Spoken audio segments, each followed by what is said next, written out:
Hello, everybody, and welcome back for another stellar episode of the IBS Freedom Podcast. What?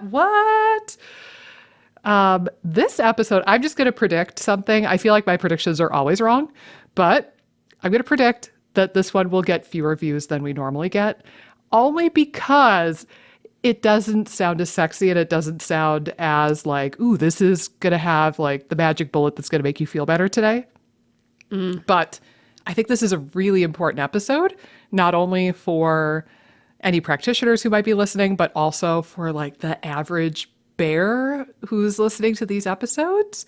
So we're going to get all sorts of nerdy and sciencey with talking about how can you as an individual use research and what are the things you need to think about when reading research or praising research, because honestly, there's a lot of BS out there and a lot of it's on PubMed.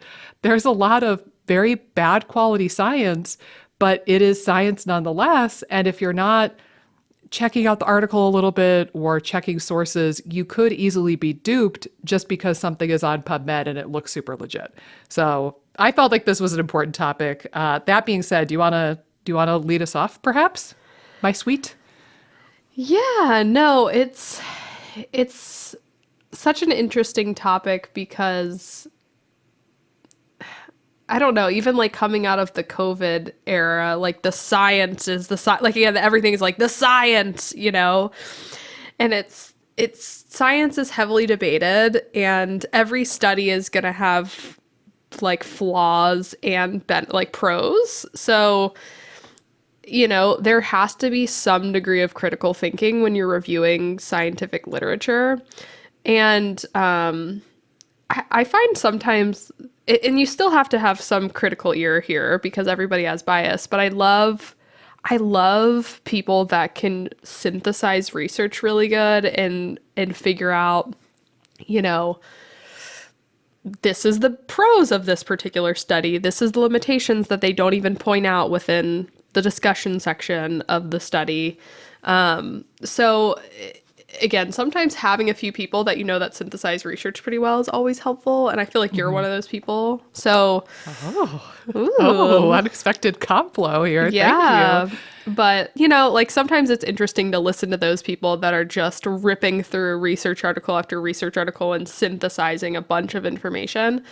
I feel like Chris Masterjohn's kind of like that too, Oh, yeah. where he's insane. Our The girl amount Lucy of, Mailing, like yeah, right. she's great with this too. Right. So it's And nice to have people that you can like pretty much trust that their information is going to be as unbiased and give a lot of different angles on something and show limitations because again, nothing is perfect. And I think the other nuancy thing I will just add too is that, every study too could show this thing is beneficial for IBS and it might be that that's true. A majority of people do really well on it, but you might not too. as So, you as an individual might not right, fit that exact pattern. Yeah, that's a really exactly. good point. So I think just before we dive into, you could do all the research in the world and try to construct this perfect plan for your IBS based on the research that you did. And on paper, that looks really good, but it still might not be the best thing for you or the thing that you're going to respond best to. So, research is a really good starting point, and it could give you different things to consider. And probably, if you're doing a number of things, you're going to find something that works based on research.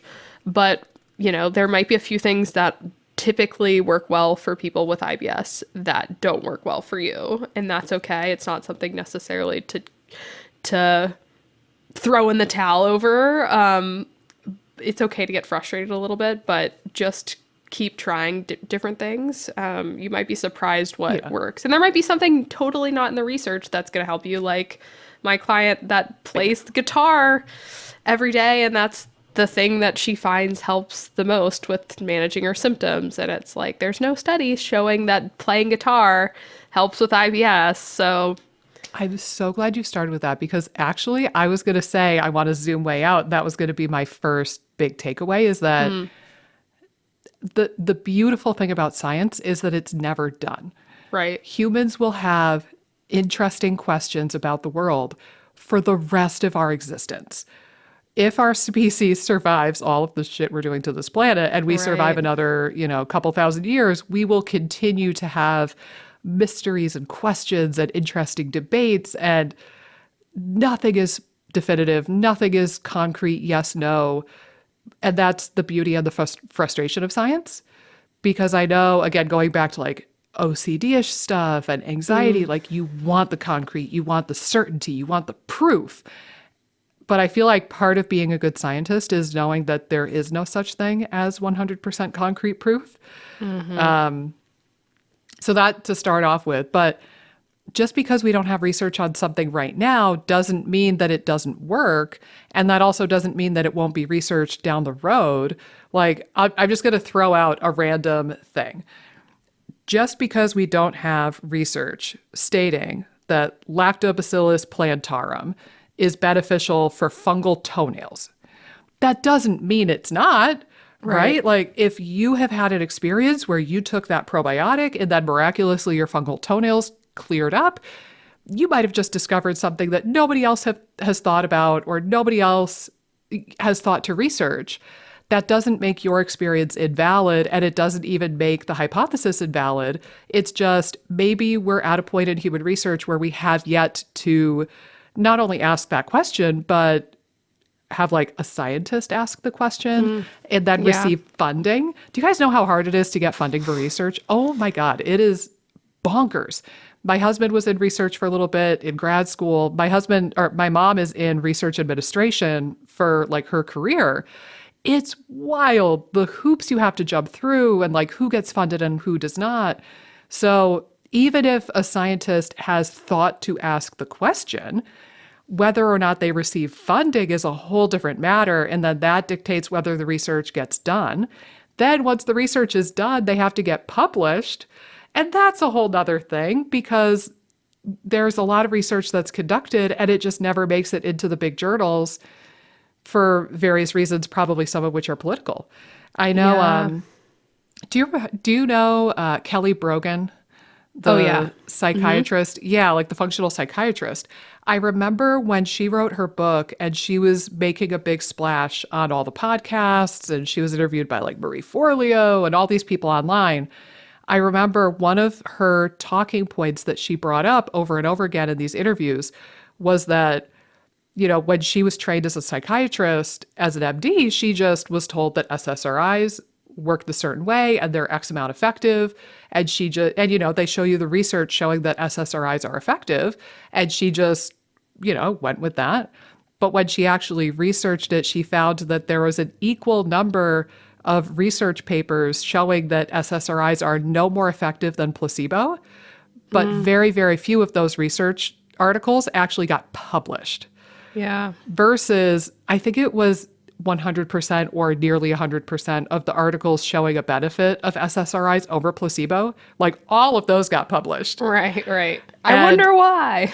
Well, and this is something I didn't realize until, I don't know, like maybe 5 or 10 years ago. I remember Alex Vasquez, who's a big functional medicine guy, he spoke on this.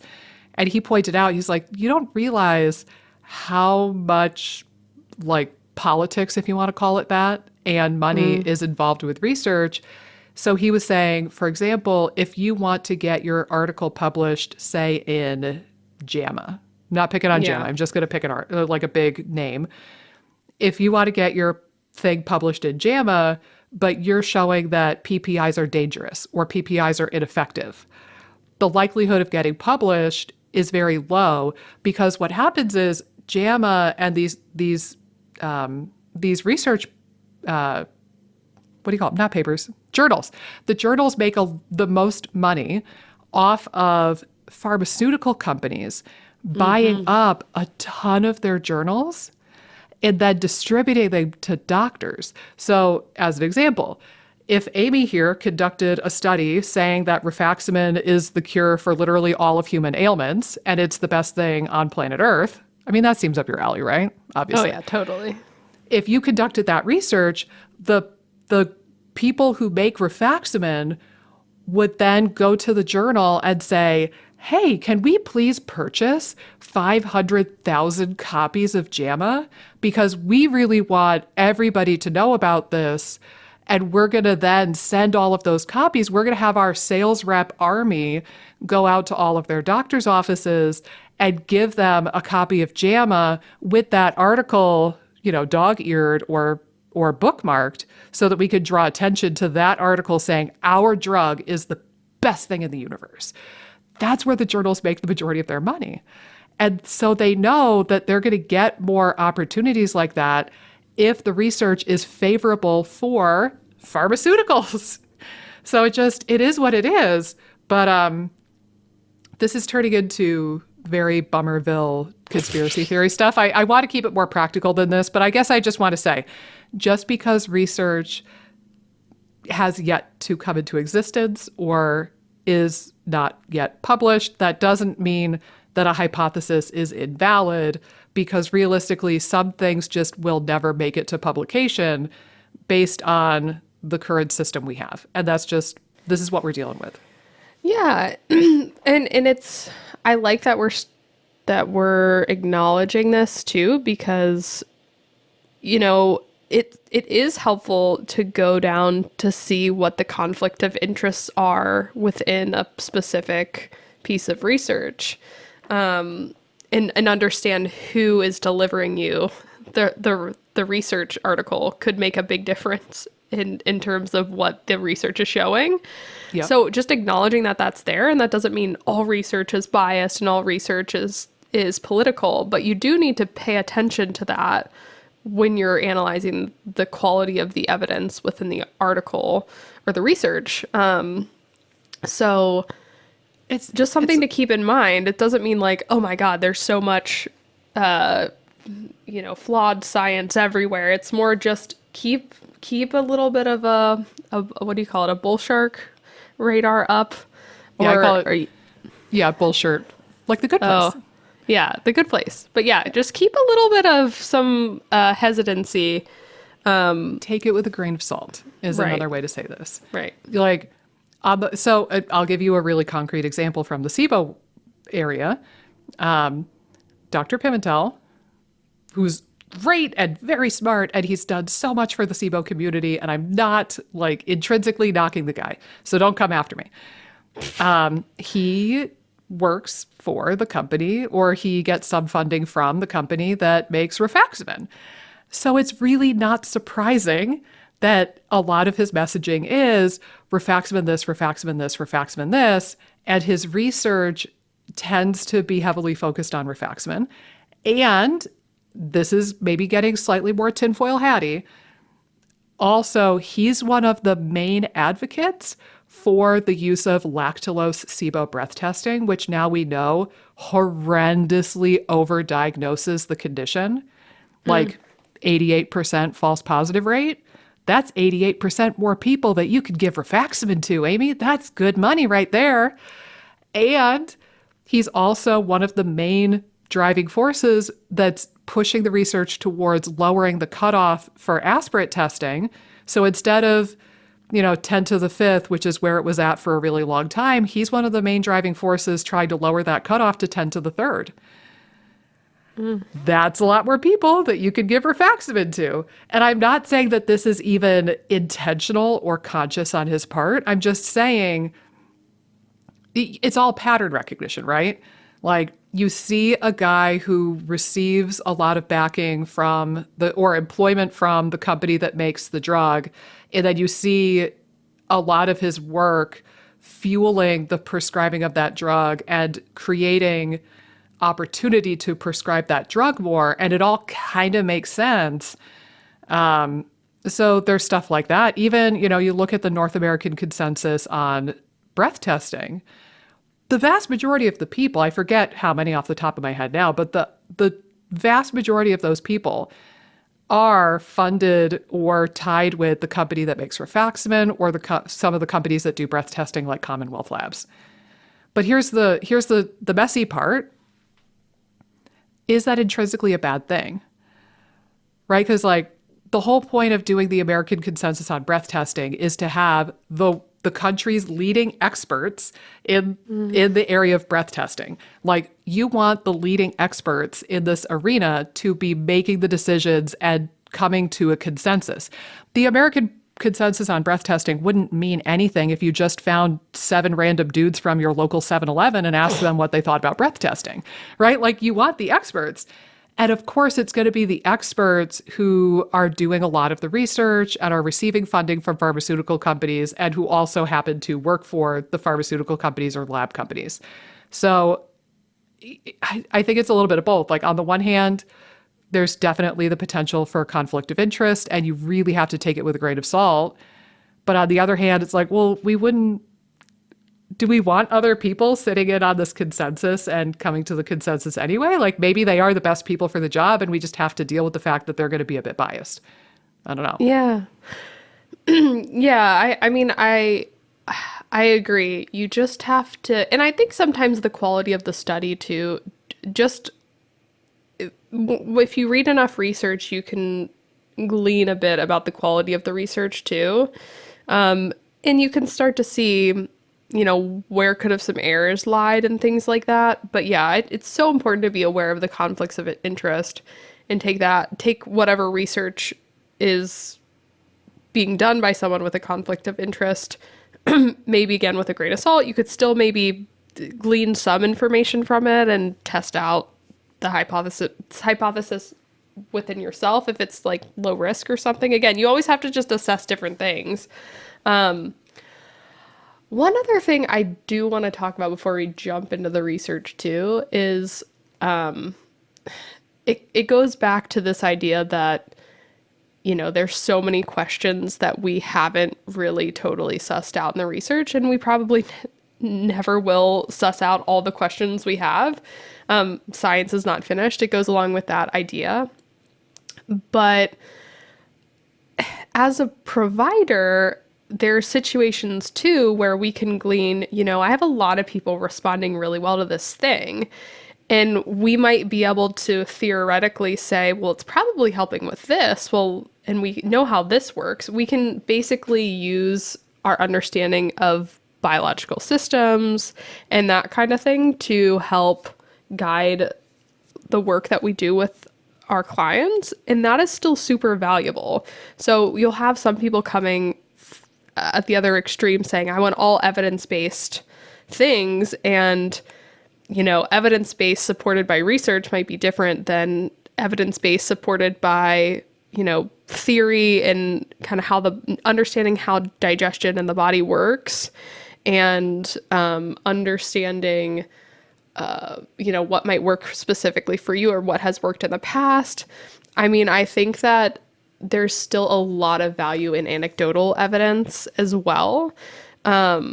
So also, if a provider says, there's not tons to support this, but I see this helping a lot, don't necessarily disregard that, because that could still be something that's very effective for someone with your specific cluster of issues, but just is not yet supported by research. So again, I don't necessarily think that anecdotal evidence is necessarily weaker or inherently weaker than, literature-based evidence.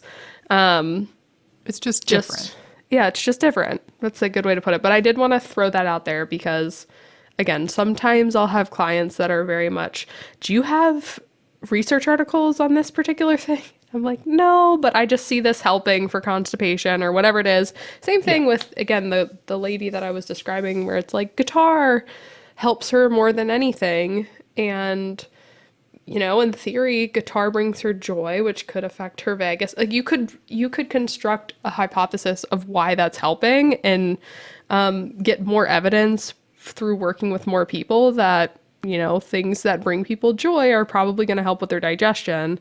But again, there's so many different things you could study just with that question that you're never going to have exactly the situation probably where you're going to have a randomized controlled trial of people playing the guitar and measuring There's a how it's sham affecting guitar and a real guitar. Right. Well, and that actually accidentally made me stumble on another point I wanted to point out. So remember, Amy, when we were in school, I think most healthcare professions have to have at least a little 1 unit class on appraising research and using research. And they always show us the same pyramid, right? Where it's like up at the tippity top, the pinnacle of research and evidence. The tippy top, where we don't have a lot of them, but they're the highest quality. That would be the systematic review and meta analysis. Like you're taking many different papers and many different research facilities and groups of people, and you're taking data from a lot of people, and then you're coming to a hypothesis based off of all of that conglomerated research. So that's up at the tippy top. Then, somewhere down below that, you would have like a placebo controlled trial where you test the thing and you test the placebo and you see, does it actually outperform the placebo? In this case, like, placebo SSRIs, placebo whatever. Then below that would be human clinical research that doesn't have a placebo control, right? It's like we gave a group of 30 people with IBS GOS and we watched to see what would happen, but there was no placebo. Right. And then below that, we might have like animal studies and so on and so forth. But it's not even to say, I mean, what they teach us in school and they'll say on the internet is that the stuff at the tip top is the best of the best of the best. And that's what you should hold with the most regard. But I don't know if I fully agree with that. And one really good example of why is, like I said, the number 2 would probably be a double-blind placebo-controlled trial.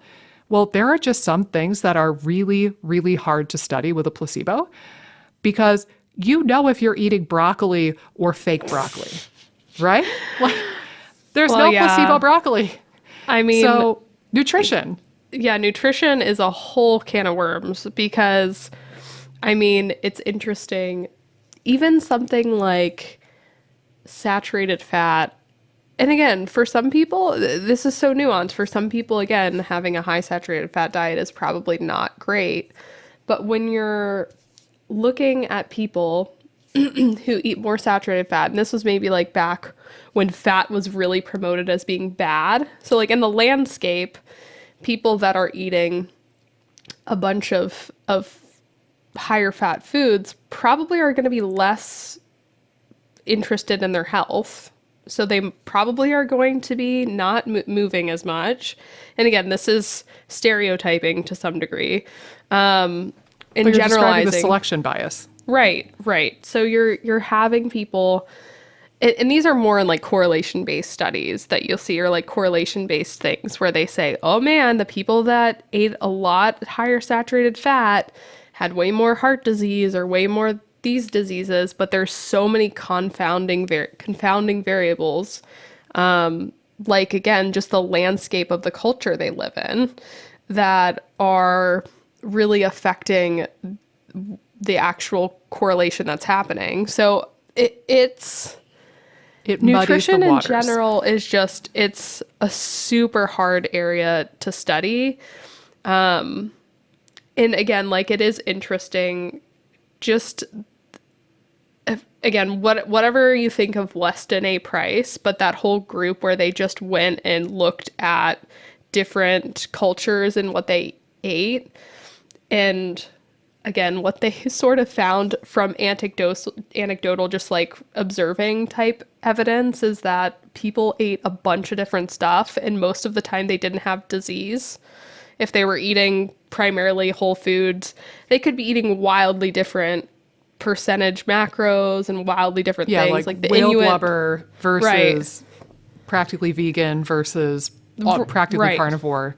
Right. But they were all like fairly free of disease.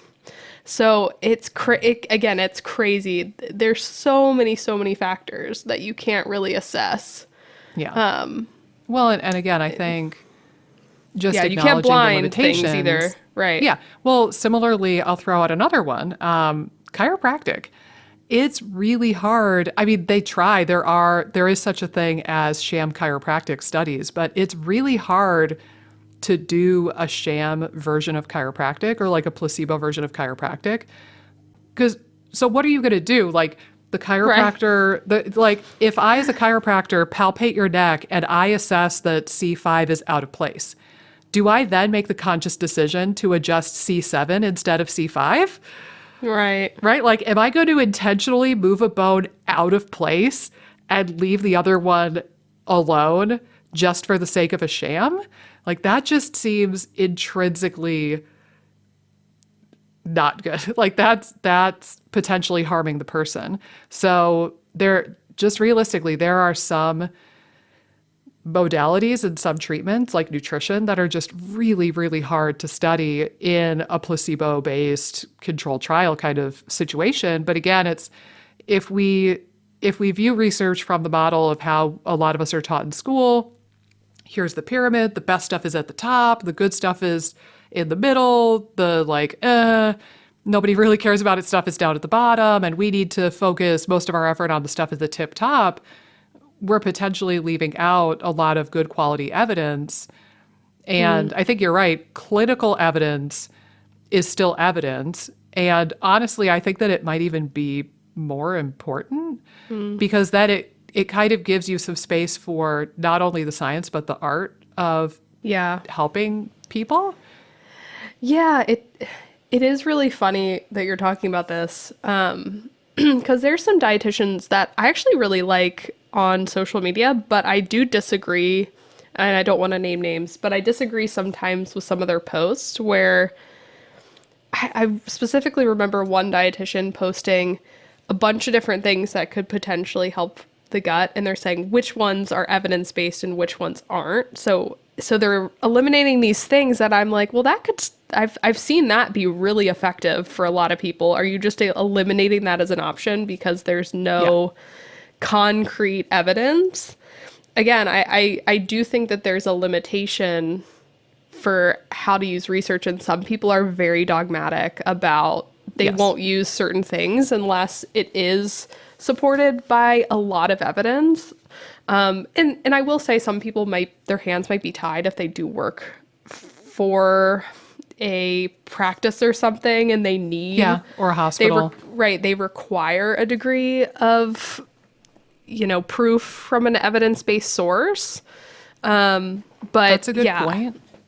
Sorry to interrupt, but that's a really good point. So I have a friend who's a psychiatrist, and he's very integratively minded, but he practices in like a community health clinic. It's a very, allopathic, conventional kind of model of psychiatry.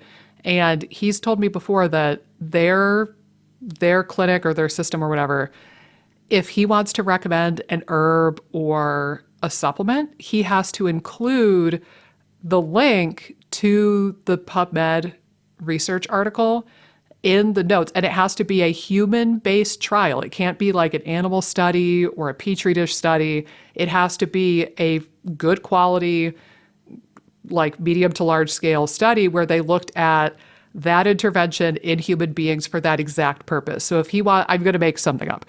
If he wanted to recommend ashwagandha to a patient with schizophrenia, he would literally have to provide a link to an article showing that ashwagandha helped people with schizophrenia.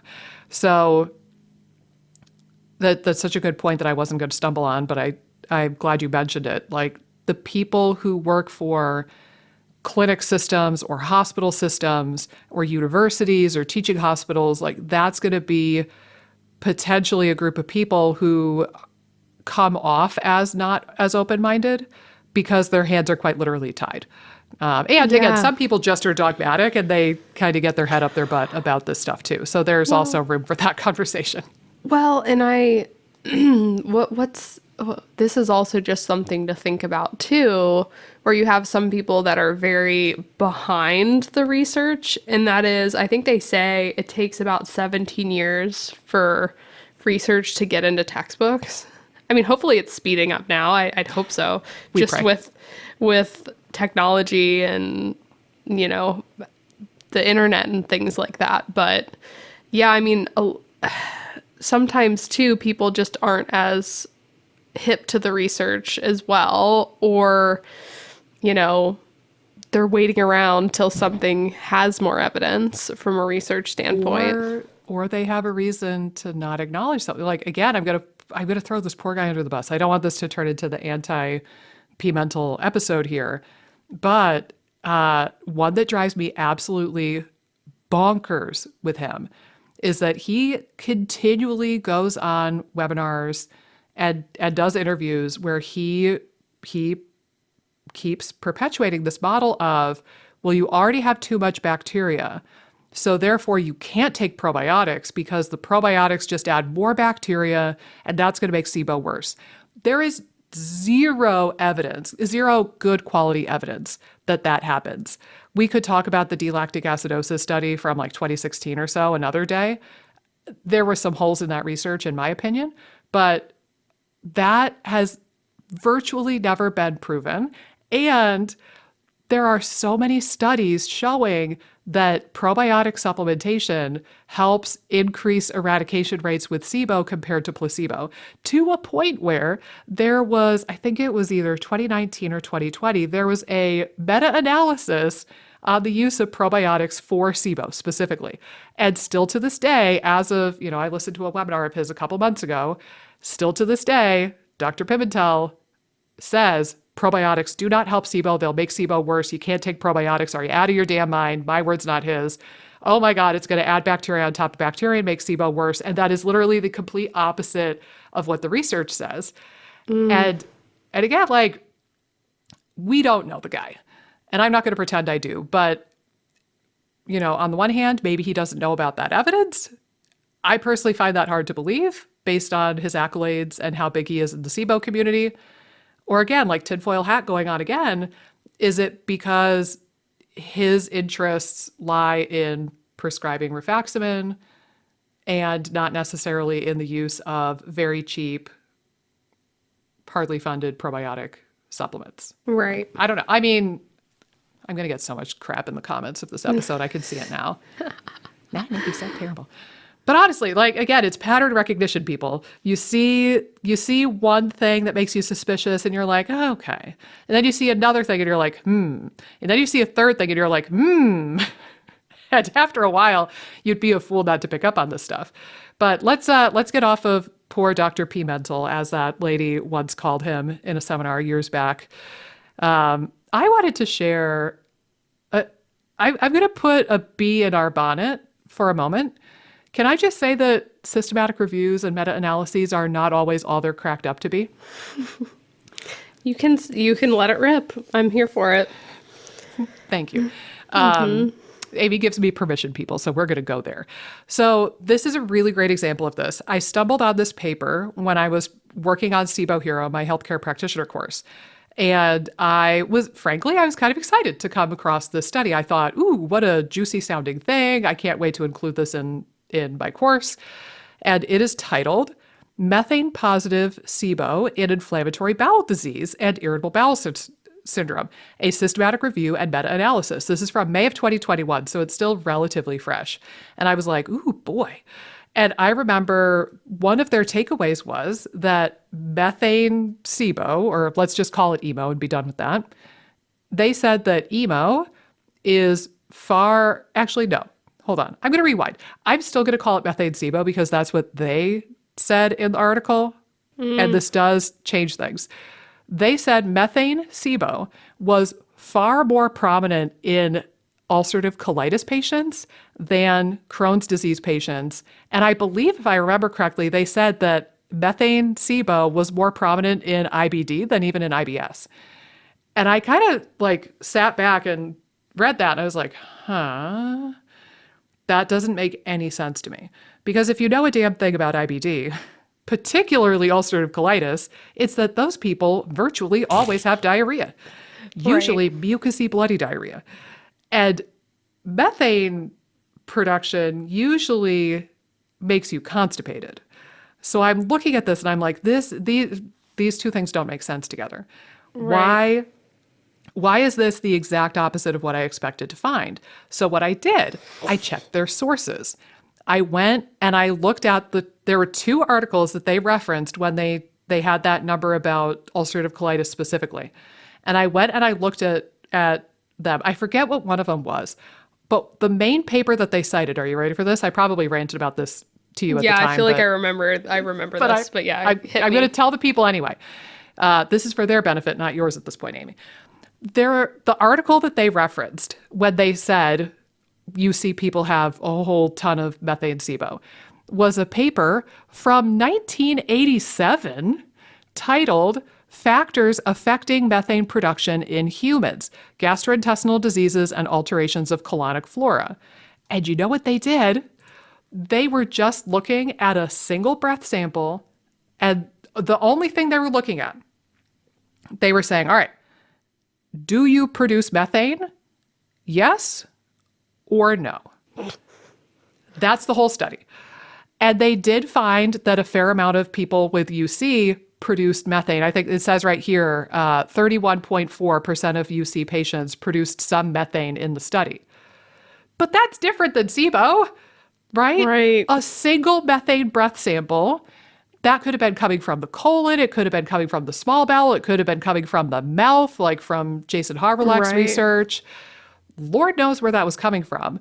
But this article made no claims about SIBO. They didn't even mention the term SIBO at all in this 1987 paper. They didn't mention it once because they weren't looking for SIBO. They were doing a single breath sample for methane, and it was a binary yes-no thing. The meta-analysis authors then took that and ran with it and said, ooh, 31.4% of UC patients have methane SIBO, when that was absolutely not the case. So here we have a good example of a systematic review and meta-analysis. Supposedly, the pinnacle of research, the tippity top of that pyramid, the creme de la creme, and they came to absolutely the wrong conclusion. And if you just read that meta-analysis, or if you just read the abstract or the conclusions of the paper, you would be grossly, grossly misled. Yeah, So I get it's so interesting. frustrating is the word I would have chosen, Yeah. Amy. Frustrating. Well, and again, it might be helpful to, so again, especially with a meta-analysis like you are talking about, understanding a little bit about the sources of the evidence, where it's coming from, again, is important. But I almost feel it might be helpful to just describe what a typical article looks like and what is in each section of a typical article. We could go there. Do you think that would help, and just things to look out for in different sections? Yeah, potentially. Can I make one more point off of this initial point though? Because the next Yeah. thing I wanted to share is related. Because Yeah, for sure. I want one of the takeaways from this episode, if there's any, I don't want people just walking away like, oh, research is all hogwash and I'm doomed and I can't go on PubMed anymore. I think rather one of the biggest things I want to point out is check sources as much as you can. And even if it's just to like take a quick look-see-loo and see if anything looks fishy, just a quick gander. If something feels fishy to you or really, really, really surprising to you, just check it out. It doesn't have to be a whole big thing. You don't have to necessarily read every single article in depth. But like I very quickly ascertained from this article that they were not talking about SIBO at all, that they were talking about a single sample of methane. So I could have deduced that pretty quickly from looking at this old article. But another great example, this also sprawls out into the general internet and like blogs and YouTube videos and stuff of that nature. So another good example, when I was working on Banish the Burn, which is a medium-sized course about GERD and gastritis that is part of the FODMAP Freedom suite of stuff, I was researching, supplements and diets and any sort of new research on GERD and gastritis. And I went to one resource that I think is usually pretty decent. It's selfhacked.com. I don't know if you're familiar with that, but I'll generally check like them, maybe Examine, Lucy Mailing, Chris Masterjohn. There's a handful of resources that I'll kind of check out to see, has this person talked about this before? And maybe they could save me a little bit of the work. Or, I could follow their references and learn about stuff. And so there's this article on Self-Hacked's website called Gastritis, parentheses, chronic, atrophic, or acute, and parentheses, colon, treatment, and diet. And overall, it's pretty darn good. I'm not going to knock it intrinsically. But here's an interesting one. Under dietary interventions, they have a section for the Mediterranean diet, and they say the Mediterranean diet has shown some promise in reducing gastric acid production. In a study of 130 patients with gastritis, 38 of which were diagnosed with reflux gastritis, eating a Mediterranean diet led to a decrease in stomach pH, an increase in stomach acidity, and a decrease in gastric symptoms and heartburn. In the same study, the Mediterranean diet, with the addition of acidic foods, actually improved outcomes. The author suggested that a more acidic diet could suppress the production and release of stomach acid, thereby indirectly protecting the stomach lining. Now here's the wild thing. I clicked on the reference for that. And it's an article on PubMed 2018 titled New Food Approaches to Reduce and/or Eliminate Increased Gastric Acidity Related to Gastroesophageal Pathologies. If you want to check it out, the PubMed ID is 297-29504. You want to know what they concluded, Amy? None of that. Not even a little bit. I don't know what drugs this person was on when they wrote that blog on the Self-Hacked website, which again, usually I'm a fan. But I read it a couple years ago now, but I'll paraphrase. What they did, they took these people with GERD, and they had them do the Mediterranean diet, and that was kind of like the baseline washout diet that they chose for the study. So the people did 2 weeks of the Mediterranean diet, no changes in symptoms, none. Then it Go off. Oh my God, it girl. boggles my mind. So 2 weeks of the Mediterranean diet, not a single iota change in their symptoms. Then they did the Mediterranean diet with the intentional addition of lemon juice and tomatoes to acidic foods. Their symptoms got worse. They got worse, which is no surprise to anybody who's ever had reflux. Like the acidic foods generally make you feel worse. Then they went back to the washout diet, which was the Mediterranean diet, and they did indeed feel better, but they only felt better to a point that they returned to baseline. There was no change from baseline when they went back to the washout diet, which was the Mediterranean diet. So you could be tempted to view that as, switching from that diet to the Mediterranean diet and they felt better, but it's like, no, you took your foot off the gas and let the car coast back to its normal speed. You're not healing anything. Then the cool thing about the study, then they did a modified Mediterranean diet where they had people reduce or eliminate foods that were high in glycid. I think that's how it's pronounced, glycid. That's when they felt notably better. Like most people, profoundly better. Then they went back to Mediterranean and they returned to baseline, aka they felt worse. Then, you ready for the wild thing? This was like the boom, the mic drop. Then, one final hurrah, they had the people do Mediterranean with the addition of the acidic foods, but without the foods high in glycid. They still felt better. Whoa. Oh, it was so cool. So their conclusion was that it was this glycid stuff that matters, not the acid necessarily. Like it triggers symptoms a little bit, but it's not a root cause. And the Mediterranean diet was just used as the baseline, like the base diet for all of their other interventions. But again, this resource that is usually pretty darn good. And that particular article, I'll just throw out here. Let's do a little call to authority. This Jasmine Foster person has a BS in biology, at least, and medically reviewed by this guy who has a MD degree.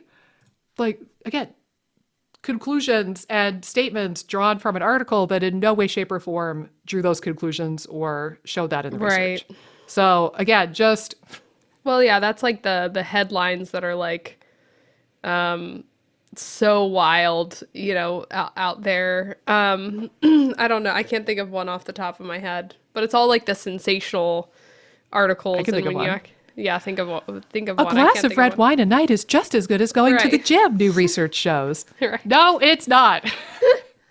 Don't fool yourself. My mom, who I love dearly, but it can be a silly goose sometimes. My mom was sipping on her red wine and saying, "Oh, the news told me this is just as good as going to the gym." And I was like, "Ma, no, please, it's not. I assure you it's not." I think it keeps us in a state of bliss, feeling like we're basically pumping iron when we're sipping on a glass of wine. You could have the wine for other reasons. That's the Right, thing. Like, exactly. I you can agree. enjoy your wine. I'm not going to be the meanie pie who takes away your wine. I'm just saying, don't fool yourself into thinking that you're shredding it at the gym when you in no way are doing that. Right. But you're right. I think the things that get attention, especially from news outlets and magazines and get publicized heavily, are the really sensational, like shock factor things. Remember, I mentioned briefly, remember that D-lactic acidosis yogurt study and how Oh crazy yeah. that was in the SIBO space? Like, oh Oof. man, Took every the day wind in the out of the SIBO sails groups. of anyone that ever wanted to take a probiotic. Oh my God, everybody lost their damn minds and was sharing it left and right.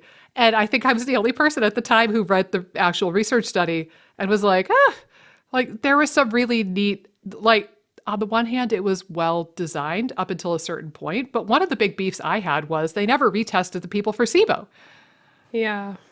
So, like, anyway, again, we could do a whole episode on D-lactic acidosis at some point. It's probably overdue, honestly, but that was a good example of an article, and it had a really sexy title. Do you remember? It was like D-lactic acidosis caused by yogurt causes brain fog in people with SIBO, or they Right. specifically put yogurt and brain fog in the title Right. of the research article. And I think that was very intentional, but everybody shared that. And it was just like wildfire for the longest Oh time. And yeah. it It still pops was up sometimes. crazy. It was crazy. But again, like, just being able to look at research and really appraise it and determine, is this something I want to put a lot of weight in, or is it something that I'm just going to go, neat, and pass on? That is a skill that a lot of the internet could improve on, I think.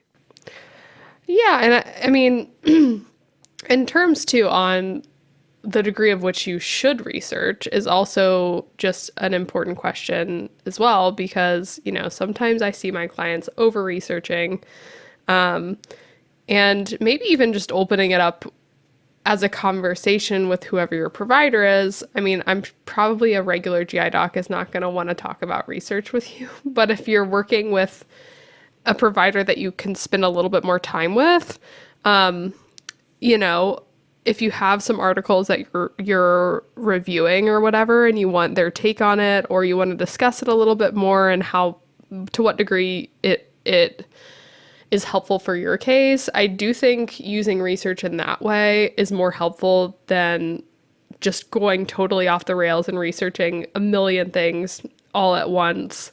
Having some articles that you're exploring with a provider, if you're not as accustomed to research, might be helpful to where you can go back and forth and discuss what might be relevant to your case or not, or the quality of the evidence, or that kind of thing.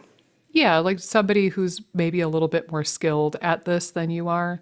Quite honestly, Yeah. too, you bring up a good point here. And we could have led the episode off with this, but the heck, we're 49 minutes in. We're going to talk about it now. The question of whether or not you as an individual should be on PubMed and researching all of this is such a good thing to ponder. And I don't think there's a clear yes or no out there, but I do find that there are a lot of people I've worked with who are very well educated in the sense that they spend so much time reading articles and journals and blogs and listening to podcasts like ours and YouTube videos like mine and listening to webinars with Dr. Pimentel and Seebecker. And it's like they could almost get a medical degree at this point with all their knowledge. And we've talked about this so many times, right? You're taking away from your real life. Assuming that you don't do this for a living and your goal in life is not to work with SIBO patients, all of that time and effort and energy that you're putting into reading all this and researching the heck out of it, you're robbing other areas of your life of those same hours, right? So you could spend an hour on PubMed or an hour at the pool with your kids.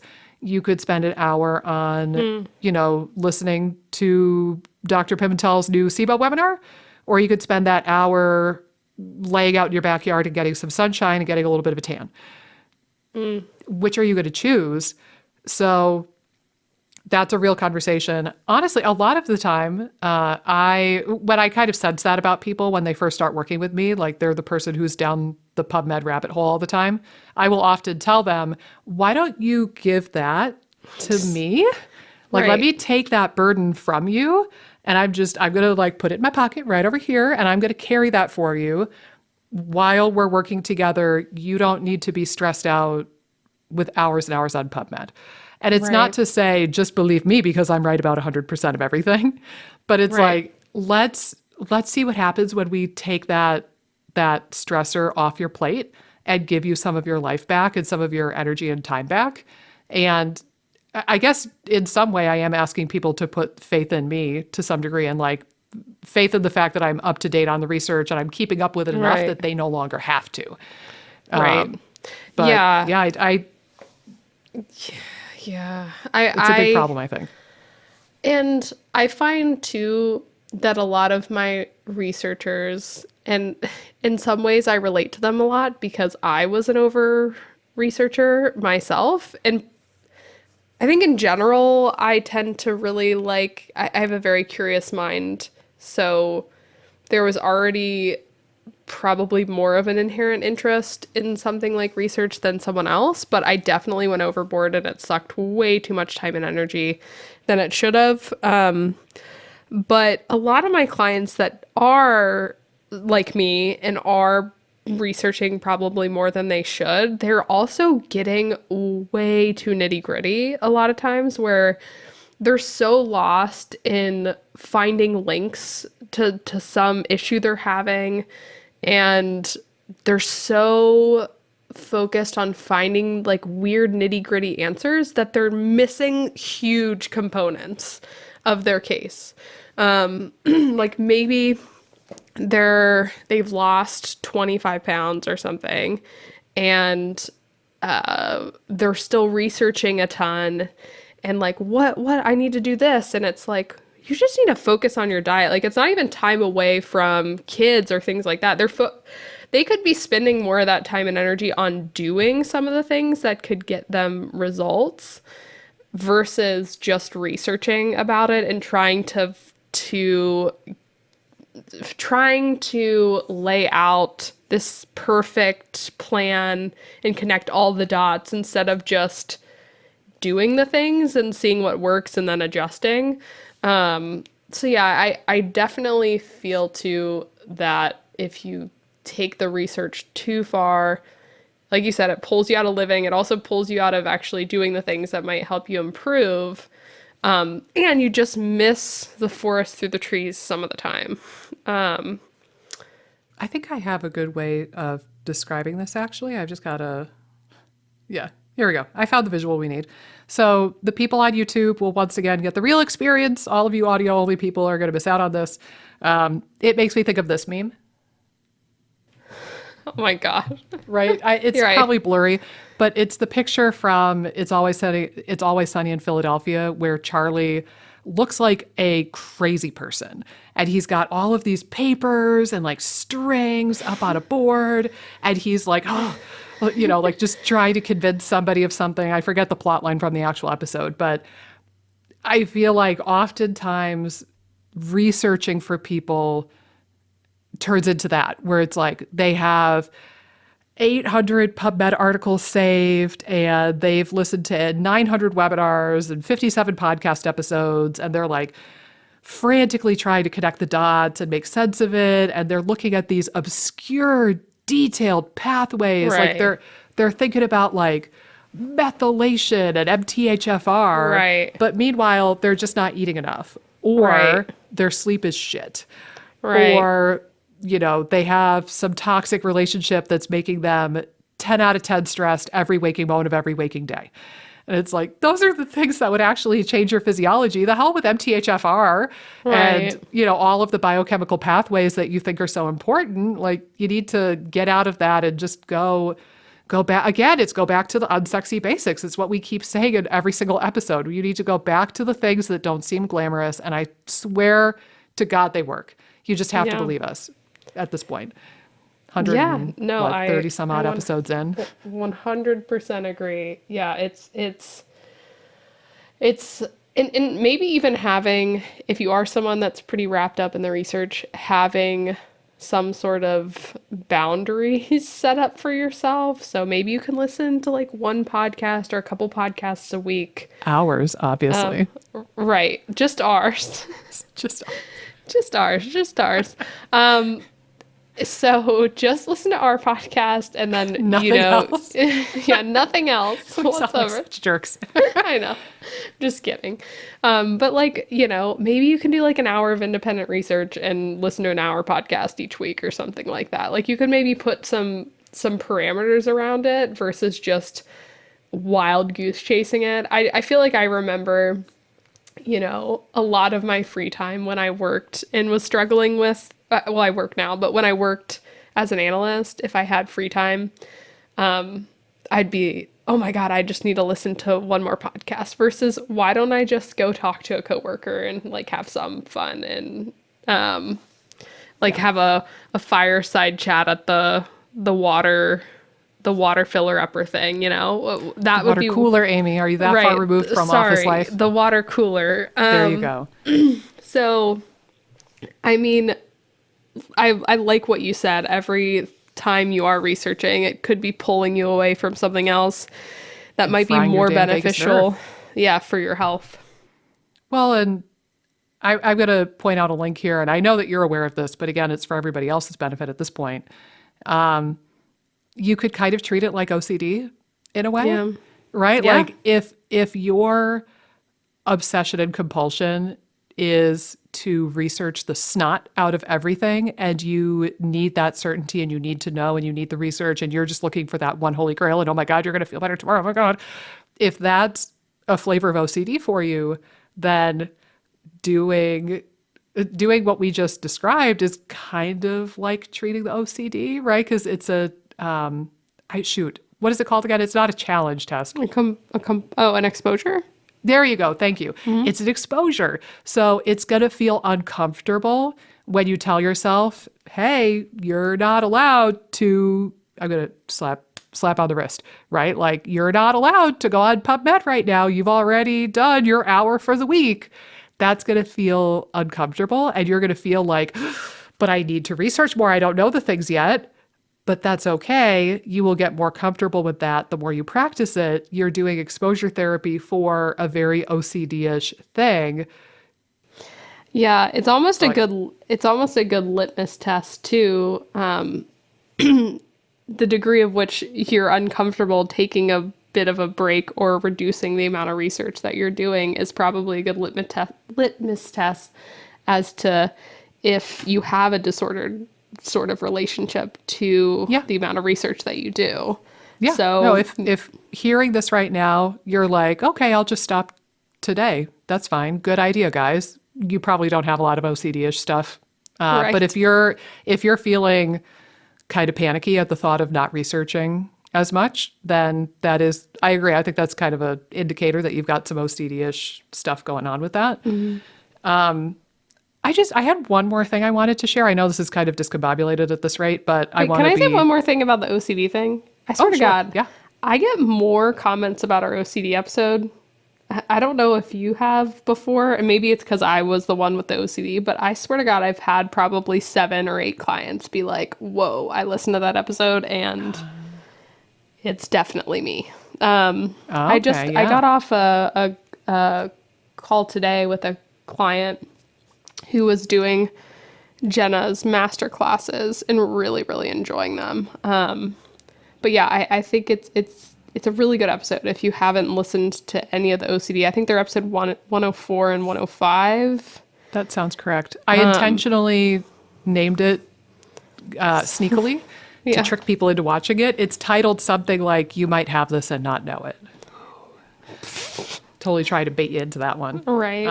But yeah, I think it's really common with the people we work with. Well, It's even very again, pervasive. it's like, to me, there's whether you labeled whether it's like OCD or anxiety, it's all on some sort of spectrum, and there can be disorder, whether it's labeled, whether you kind of consider it more anxiety or OCD. If you're still just experiencing that urgency and that discomfort if you're not doing something, whether you call it a coping skill or a compulsion, it's still the same Yeah, potato, thing that's potato. going on, right? Yeah, yeah, I think that's a valid point. But I think a lot of our clientele seem to identify more as anxious than like having OCD. Well, they probably have heard the term anxiety and Right. been diagnosed with it so much more. Right. And then, frankly, before your struggle with OCD, I always just pictured OCD as the person who washes their hands a million times. Right. I never really realized that the behaviors I was seeing in patients and students was actually OCD, not just run-of-the-mill anxiety. Right. So it was Right. a huge eye-opener for me. Thank you, Cece, in a way, because it was that little bugger that made you all OCD'd out of your Right. mind and got you down this rabbit hole. So thank you, Cece. I saw your Facebook post, Cece, who's 11 months old as of the filming of this. I And know. we're also filming this on my 10th wedding anniversary. So today is wow. a big Celebratory. day. Yeah. That's awesome. Yeah. Happy anniversary. Yes. Happy anniversary to Mixmaster Mike and I, who's probably listening to this right now and dying a little bit of embarrassment. He's not as extroverted as I am. But anyway, I had one more thing to share, and then I know you probably have to skedaddle soon. I wanted to put a plug in also for the methodology of the research in the sense of, I alluded to this with the pyramid thing.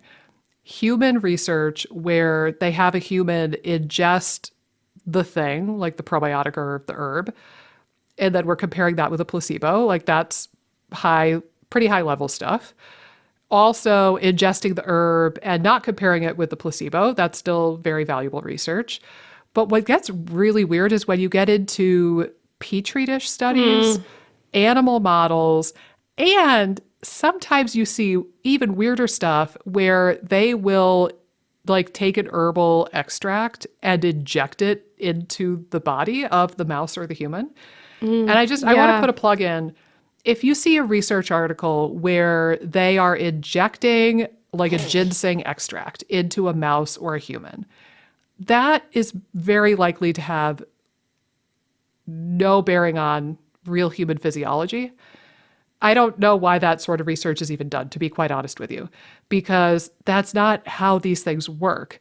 Normally, if we're looking at a thing that's ingested, right, so like a supplement or a probiotic or an herb or a food, it has to go through all these processes. So that compound gets exposed to digestive enzymes, acid, bicarbonate, mucus, bacteria, yeast, all of their metabolites. And a lot of compounds that we take medicinally don't actually do anything in the human body on their own. Rather, you ingest the molecule, let's say berberine, for example. You ingest berberine, and then your gut bacteria transforms that molecule into a different molecule. And then that's the thing that actually gets absorbed by your body, makes it into your bloodstream, and does all the cool stuff. Right. So it's a completely different world if you take berberine and you inject it into the body, or if you take berberine and you like sprinkle it on a petri dish. Right. Because like the berberine molecule normally would never make it to your cells. It's a Right. different molecule. And the same thing goes for a lot of herbs that we use. especially things that are really high in like beta glucans, like mushrooms, and polysaccharides, like astragalus. A lot of these herbs are getting transformed by your microbiome and perhaps by your liver. So we're not really measuring the active component of it when we just put it on a petri dish and see what happens. Yeah, this is really important, I think. You know who points out a really interesting study along these lines is the Hack Your Gut guy. How come can't think of his name? Yeah, Dave Mayo, I think. Dave Mayo. Right? Okay, Dave Mayo. He wrote an article. I wish I could find it or link to it. I feel like there's no way I'm going to be able to find it now. But he was talking about how he gets frustrated by some of the gluten studies because they're just doing that. They're kind of taking gluten, putting it on the cell, and there's so much interaction in the body that gluten does that's going to be different than just like swirling it in a petri dish with your cells. And his big argument is that one of the biggest thing is that you don't have the microbiome. So there's certain microbes that actually help you break down and degrade gluten. Mm-hmm. And his argument was that a lot of people that have more gluten issues might be low in that particular microbe.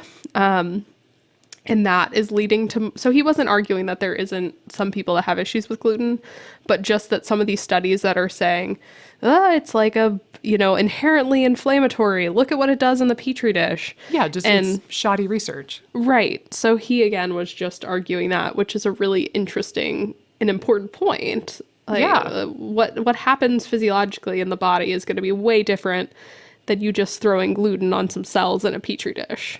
Well, honestly, to kind of round it out by throwing a popular test under the bus, this is the major issue I have with MRT, like LEAP testing.